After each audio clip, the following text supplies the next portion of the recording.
Hello students, मैं doctor Jogendra Mehta आज आपको अकाउंटेंसी में इंश्योरेंस क्लेम का सेकंड एग्जांपल समझाऊंगा। लॉस ऑफ स्टॉक का है ये, और ये एग्जांपल बहुत इंपॉर्टेंट एग्जांपल है स्टूडेंट्स। इसमें एक तो स्टॉक की कंडीशंस दे रखी है, प्लस इसमें आपके पास ग्रॉस प्रॉफिट नहीं है, ये भी हमें कैलकुलेट करना है। तो स्टार्ट करते हैं हम। Fire occurred in the premises of Avi Limited। अभी लिमिटेड के जो प्रेमिसेस है उसमें आग लग गई है ऑन 4 अगस्त 2019। 4 अगस्त को आग लगी है। तो स्टूडेंट्स, सबसे पहला जैसे ही हम पढ़ते हैं आपके दिमाग में आना चाहिए कि स्टॉक से रिलेटेड क्वेश्चंस है और इंश्योरेंस क्लेम का क्वेश्चंस है। तो इंश्योरेंस क्लेम के स्टॉक वाले क्वेश्चंस में जो है टोटल मिला के हम लोग 5 स्टेप निकालते हैं। फर्स्ट स्टेप जो होता है ग्रॉस प्रॉफिट हमें कैलकुलेट करना होता है। अगर क्वेश्चन में ग्रॉस प्रॉफिट गिवन होता है तो कैलकुलेट नहीं करना होता है। सेकंड स्टेप में हमें मेमोरेंडम ट्रेडिंग अकाउंट बनाना होता है। तो स्टूडेंट्स, हम लोग सेकंड स्टेप जो मेमोरेंडम ट्रेडिंग अकाउंट बनाते हैं उसकी डेट जो होती है लास्ट 4 अगस्त होती है, इसलिए मैंने आपको ये बात बोली। तो सबसे पहले हम लोग ये डिसाइड करेंगे कि क्वेश्चंस में ग्रॉस प्रॉफिट है या नहीं है। तो क्वेश्चंस में स्टूडेंट्स हमें दिख रहा है कि क्वेश्चंस में ग्रॉस प्रॉफिट नहीं है। ये देखिए क्वेश्चन पर ग्रॉस प्रॉफिट कहीं भी आपको नहीं दिख रहा है। तो इसका मतलब ये हुआ कि क्वेश्चंस में ग्रॉस प्रॉफिट नहीं है, तो इसका मतलब है ट्रेडिंग अकाउंट बनेगा। तो स्टूडेंट्स, जब हम ट्रेडिंग अकाउंट बनाएंगे तो ट्रेडिंग अकाउंट बनाने की डेट हमें डिसाइड करनी होती है कि ट्रेडिंग अकाउंट की शुरुआत जो है किस डेट से होती है और किस डेट पे ख़त्म होती है।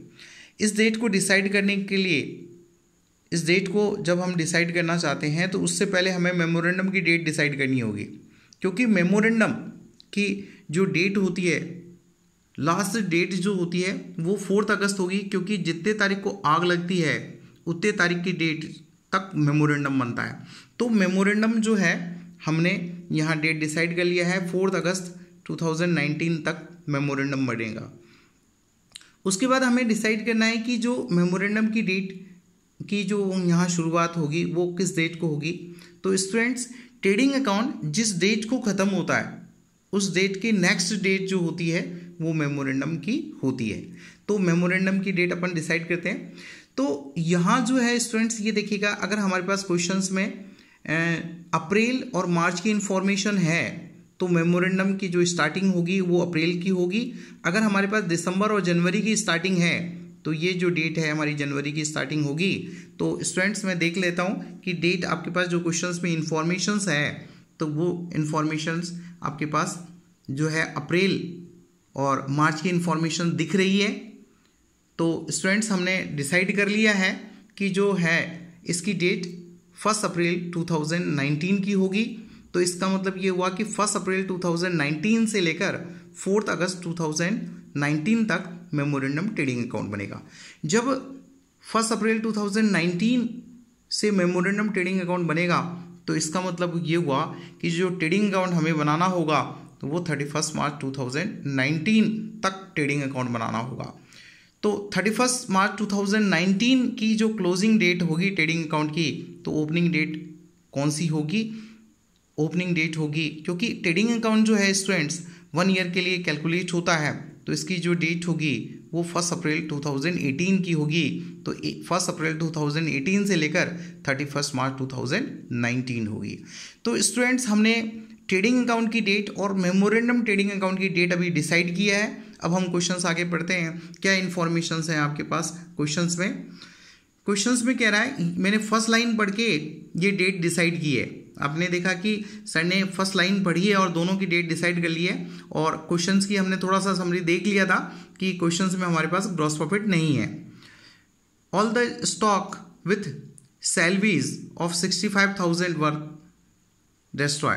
कुछ स्टॉक जो है हमने सैलवेज किया है, जो स्टॉक हमने बचा लिया है उसमें उसकी जो वैल्यू है, सैलवेज स्टॉक की जो वैल्यू है वो 65,000 है। From the following figures a certain of losses suffered by the company. Company की कुछ और भी लॉसेज की इंफॉर्मेशन जो कंपनी ने सफर्ड किए हैं उसकी इंफॉर्मेशन आपको क्वेश्चंस में दिख रही है। ये आपके पास इन्फॉर्मेशंस है। तो स्टूडेंट्स ये इन्फॉर्मेशन से हम लोग क्या करेंगे, सबसे पहले ट्रेडिंग अकाउंट बनाएंगे। तो हम ट्रेडिंग अकाउंट स्टार्ट करते हैं।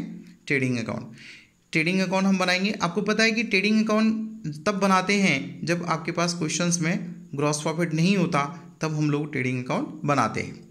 तो डेट मैंने बता दी थी आपको कि 1 अप्रैल 2018 को। तो ओपनिंग स्टॉक जो है आपके पास, या तो क्वेश्चन में ओपनिंग स्टॉक जो होगा वो 1 अप्रैल 2018 को होगा या 31 मार्च 2018 को होगा। तो ये जो डेट की स्टॉक होगा वो आपकी ओपनिंग स्टॉक होगा। तो क्वेश्चंस में हम देखते हैं कि यहाँ क्वेश्चंस में दिख रहा है कि 1 अप्रैल 2018 का जो स्टॉक है वो है 1,80,000। तो 1,80,000 मैंने लिख दिया है, 1,80,000। स्टूडेंट्स स्टॉक लिखते समय आपको वो जरूर ध्यान रखना है कि स्टॉक जो है हमेशा ओरिजिनल वैल्यू पे मेंशन होता है, ना तो लेस वैल्यू पे होगा ना एक्सेस वैल्यू पे होगा। तो हम चेक करते हैं कहीं ये ओपनिंग स्टॉक एक्सेस वैल्यू या लेस वैल्यू पे तो नहीं है, इसका मतलब कम तो नहीं है, कहीं ज़्यादा तो नहीं है, ये भी हमें चेक करना है। तो स्टूडेंट्स हम देखते हैं यहाँ क्वेश्चंस में कह रहा है there was a practice in the form of the value of stock cost less 10%। इसका मतलब ये हुआ कि जो स्टॉक है वो 10% कम पे वैल्यू है। इसका मतलब ये 90% पे है, तो 100% पे वैल्यू कितनी होगी, 2 लाख की होगी। तो मैंने ओपनिंग स्टॉक की जो वैल्यू है वो मैंने 100% पे करके मेंशन कर दी है। उसके बाद मैं क्या करूँगा, 1 अप्रैल 2018 से लेकर 31 मार्च 2019 तक का परचेज और सेल्स चेक करूँगा। क्वेश्चंस में 2018 एंड 19 की परचेज एंड सेल चेक करना है। तो क्वेश्चंस में मैं देख रहा हूँ कि 2018 एंड 19 की जो परचेज है वो 24 लाख है और 2018 एंड 19 की जो सेल है वो 30 लाख है, जो कि मैंने ट्रेडिंग अकाउंट में मेंशन कर दिया है। देखो ये परचेज मैंने मेंशन कर दिया है और ये सेल्स मैंने मेंशन कर दिया है। उसके बाद मैं क्लोजिंग देखूंगा। क्लोजिंग स्टॉक की जो है 31 मार्च 2019 की इन्फॉर्मेशन होगी, जो कि मैंने देख लिया है कि 31 मार्च 2019 के जो है स्टॉक है वो 3,30,000 है। तो 3,30,000 हम यहाँ लिखेंगे। तो स्टूडेंट आपको ये देखना है कि कहीं ये जो क्लोजिंग स्टॉक है वो एक्सेस वैल्यू या लो वैल्यू पे तो नहीं है। तो हम नीचे देख रहे हैं informations, but the sudden of the change of practice the stock of value stock of 31 March 2019 at cost plus 10%। इसका मतलब स्टॉक की जो वैल्यू है वो प्लस है 31 मार्च 2019। तो हमने क्लोजिंग स्टॉक में पहचान लिया है कि 31 मार्च 2019 की जो कॉस्ट है वो प्लस में है। इसका मतलब ये हुआ कि ये 10% प्लस में है, इसका मतलब ये 110 पे वैल्यू है, तो 100% पे वैल्यू कितनी होगी, जो है वो 3 लाख होगी। तो स्टूडेंट कई बार स्टूडेंट ये पहचानते हैं कि सर ये ओपनिंग स्टॉक की कैसे पहचाना कि ओपनिंग स्टॉक 10% लेस है। तो आपको क्लोजिंग स्टॉक में 10% प्लस दे रखा है, ये तो डेट दे रखी थी ना। देखिए ये डेट तो मेंशन थी 31 मार्च 2019, ये तो आप पहचान गए ये क्लोजिंग स्टॉक में प्लस है, तो इसका मतलब ओपनिंग स्टॉक में लेस है स्टॉक की। तो ये हम पहचान गए कि ये आपको पास जो है वो 10% प्लस में था, जो मैंने 3 लाख मेंशन कर दिया। आगे इन्फॉर्मेशन हम देखते हैं। आगे इन्फॉर्मेशंस हैं on 31 March 2019 broken out the destroy stock genuinely cost of 50,000। देखिए एक जो कॉस्ट है, एक जो स्टॉक है वो 31 मार्च 2019 को डिस्ट्रॉय हुआ है, ये भी ट्रेडिंग अकाउंट का पार्ट है। तो हम यहाँ लिखेंगे लॉस ऑफ फायर। जो लॉस ऑफ फायर की है इन्फॉर्मेशन यहाँ देखिए, ये क्लोजिंग स्टॉक की ही वैल्यू है। ये देखिए यहाँ कह रहा है on 31 March 2019 the fire broken out. इसकी जो इन्फॉर्मेशंस है क्वेश्चंस में आपको दिख गई है, वो 50,000 हमने लिख दिया है। स्टॉक की वैल्यू जो है लॉस ऑफ फायर मैंने लिख दिया है, 50,000 मेंशन कर दिया है। तो इस तरीके से हम लोग स्टूडेंट्स इनका टोटल करेंगे, और ये जो आपका ट्रेडिंग अकाउंट का टोटल हमने कर दिया है 33,50,000, और इसका टोटल करके जो क्लोजिंग आपके पास जो डिफरेंस आया है वो ग्रॉस प्रॉफिट की कैलकुलेशन हमने कर दिया है। ग्रॉस प्रॉफिट आपके पास आ गया है। ग्रॉस प्रॉफिट कितना है, 50,000 ग्रॉस प्रॉफिट आ गया है। उसके बाद स्टूडेंट्स जैसे ही ग्रॉस प्रॉफिट आया है उसके बाद हम लोग ग्रॉस प्रॉफिट की परसेंटेज कैलकुलेट करेंगे कि ग्रॉस प्रॉफिट की क्या रेट है स्टूडेंट्स। उसके बाद हम ग्रॉस प्रॉफिट की रेट कैलकुलेट करेंगे। देखिए ग्रॉस प्रॉफिट की रेट का जो फॉर्मूला है, gross profit upon net cell into 100। Gross profit 7,50,000 हमने कैलकुलेट किया था ट्रेडिंग अकाउंट में, और नेट सेल 30 लाख था। परसेंटेज हमने कैलकुलेट किया 25%। इस तरीके से हमारे पास ग्रॉस प्रॉफिट की रेट कैलकुलेट हो गई है सेल पे। 25% जो है, इसका मतलब कंपनी जो है अविन लिमिटेड ने जो है 25% जो है ग्रॉस प्रॉफिट कमाया है अपनी सेल पे।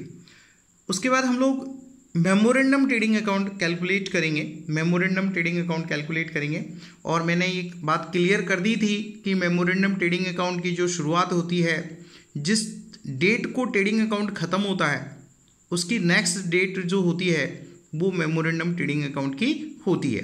तो देखो 31 मार्च 2019 को ट्रेडिंग अकाउंट ख़त्म हुआ था, उसकी नेक्स्ट डेट जो होगी वो मेमोरेंडम की होगी 1 अप्रैल 2019, और जो आग लगी थी वो 4 अगस्त 2019 को आग लगी थी, तो उस डेट तक की मेमोरेंडम बनती है। तो ट्रेडिंग अकाउंट का जो आपका क्लोजिंग होगा वो स्टूडेंट मेमोरेंडम के लिए ओपनिंग होगा, क्योंकि 31 मार्च 2019 का जो क्लोजिंग होगा वो मेमोरेंडम के लिए क्या होगा, ओपनिंग होगा। ये मैंने यहाँ मेंशन कर दिया है, देखो ये मेंशन कर दिया है, 3 लाख आ गया है हमारे पास। उसके बाद हम 1 अप्रैल 2019 से लेकर 4 अगस्त 2019 की परचेज अपन क्वेश्चन में चेक करते हैं। आपके पास क्वेश्चंस हैं, ये देखिए यहाँ क्वेश्चंस में दे रखा है, purchase and sales is the date of the fire. Fire की डेट तक की आपके पास परचेज एंड सेल्स इंफॉर्मेशंस है। आपके पास परचेज जो है वो 11,50,000 है, और सेल्स जो है वो 15 लाख है, यहाँ मेंशन कर रखा है। देखिए आप क्वेश्चंस में, मैं क्वेश्चंस में बता रहा हूँ आपको। तो अपन क्या करेंगे, यहाँ मैंने मेंशन कर दिया है, ये देखिए परचेज लिख दिया है 11,50,000 एंड सेल्स मैंने लिख दिया है ये आपका 15 लाख, 15 लाख मैंने लिख दिया है। उसके बाद स्टूडेंट्स हम लोग क्या करेंगे, ग्रॉस प्रॉफिट कैलकुलेट करेंगे, और ग्रॉस प्रॉफिट की रेट 25% है, जो फर्स्ट स्टेप में हमने कैलकुलेट किया था 25%। सेल्स पे, सेल्स हमारी कितनी है 15 लाख है, 15 लाख है, 15 लाख पे हम 25% कैलकुलेट करेंगे तो हमारी ग्रॉस प्रॉफिट जो आएगी वो 3,75,000 आएगी, जो मैंने लिख दिया है। अब इसका हम टोटल कर देंगे और टोटल करके यहाँ लिख देंगे। इन दोनों का जो डिफरेंस होगा वो हमारा क्या होगा, स्टॉक होगा। ये कौन सा स्टॉक होगा, जिस डेट को आग लगी है उस डेट को कंपनी के पास, अविन लिमिटेड के पास जो क्लोजिंग स्टॉक था वो 3,25,000 था। Stock on the date of fire, इस डेट को जो स्टॉक था वो 3,25,000 था। ये सेकेंड स्टेप है। सेकेंड स्टेप में हम लोग क्लोजिंग स्टॉक की कैलकुलेशन करते हैं, आग लगने की डेट की क्लोजिंग स्टॉक। उसके बाद स्टूडेंट हम लोग थर्ड स्टेप पे लॉस ऑफ स्टॉक कैलकुलेट करेंगे। Stock on the date of fire जो हमने मेमोरेंडम ट्रेडिंग अकाउंट में कैलकुलेट किया था, ये वाला स्टॉक आएगा जो हमने मेमोरेंडम ट्रेडिंग अकाउंट में कैलकुलेट किया था। देखो मेमोरेंडम ट्रेडिंग अकाउंट से हमने ये ले लिया है, ये आपकी 3,25,000 यहाँ मेंशन कर दिया। उसके बाद स्टॉक सैलवेज, जो आप आग लगते समय जो स्टॉक हमने बचाया था वो 65,000 था। ये देखिए क्वेश्चंस में स्टार्टिंग में सेकेंड लाइन ही दी, सैलवेज स्टॉक जो है 65,000 जो हम लिख देंगे यहाँ, ये हमने यहाँ लिख दिया है। उसके बाद स्टॉक डैमेज स्टॉक की वैल्यू क्वेश्चंस में इंफॉर्मेशंस नहीं है तो ये हम नहीं लिखेंगे। इस तरीके से लॉस ऑफ स्टॉक जो है 2,60,000 आ गया है, ये हमारा थर्ड स्टेप है। अब में हम लोग जो फोर्थ स्टेप कैलकुलेट करेंगे उसमें हम लोग निकालेंगे अमाउंट ऑफ क्लेम। तो अमाउंट ऑफ क्लेम का जो फॉर्मूला बताया था मैंने, value of insurance policy stock on the date of fire multiply loss of stock. तो स्टूडेंट्स हम लोगों ने ये stock on the date of fire जो है ये मेमोरेंडम ट्रेडिंग अकाउंट से कैलकुलेट किया है। लॉस ऑफ स्टॉक हमने इससे पहले देखा, लॉस ऑफ स्टॉक जो है 2,60,000 है, और इंश्योरेंस पॉलिसी की जो वैल्यू है क्वेश्चंस में गिवन है, तो इंश्योरेंस पॉलिसी की वैल्यू हमने लिख दिया है 2 लाख। इस तरीके से हमने अमाउंट ऑफ क्लेम कैलकुलेट किया है 1,60,000। तो स्टूडेंट्स हमें जो है इंश्योरेंस कंपनी को 1,60,000 क्लेम करना है।